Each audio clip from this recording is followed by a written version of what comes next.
Soome vabatahtlikkude Eesti sõjaretke 20. aastapäeva pidustustele, mis toimusid Helsingis, sõitis Eestist eridelegatsioon eesotsas sõjavägede ülemjuhataja kindral Laidoneriga.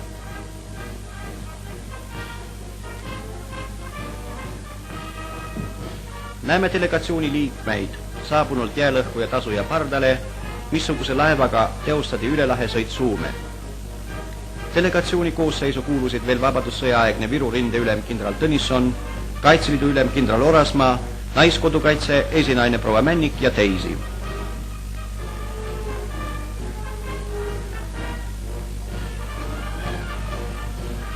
Juba ollakse Soome rannavetes. Laevale tuleb loots ning peagi Soome pealinnast Helsingis. Tasuja saabumisajaks Helsingi oli sadamas Eesti külalisi vastu võtmas hulk rahvast ning Soome sõjavägede ülemjuhataja kindral Östermann, Kaitseliidu ülem kindral Malmberg, mäenõunik Paloheimo ja teisi. Pidustuste haripunktiks kujunes Eesti vabadussõjas langenud soomlaste ühishaual peetud leinaparaad.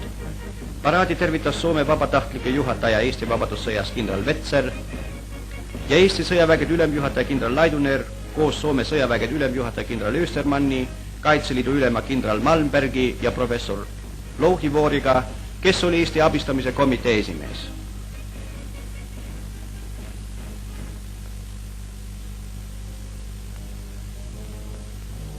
Tervituste ja kõnede järele mälestati Eesti vabadussõjas langenud soomlasi, asetades ühishauale pärgi.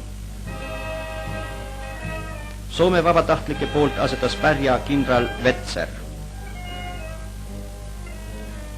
Eesti sõjaväe nimel ülemjuhataja kindral Laidoner.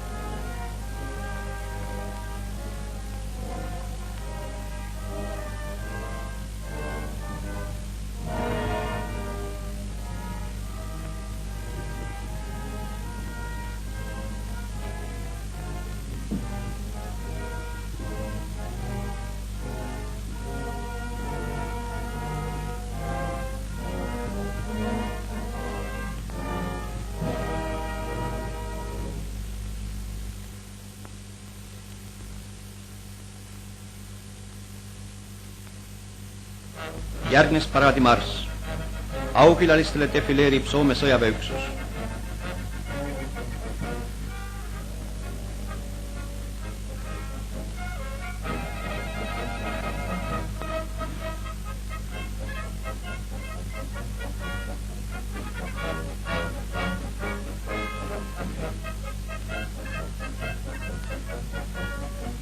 Soome vabatahtlikud defileerib.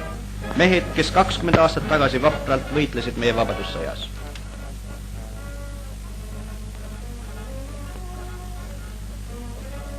Paraadile järgnes Helsingi Rahvusteatris pidulik aktus, kuhu saabusid rivis Soome vabatahtlikud. Näeme aktuse külaliste saabumist.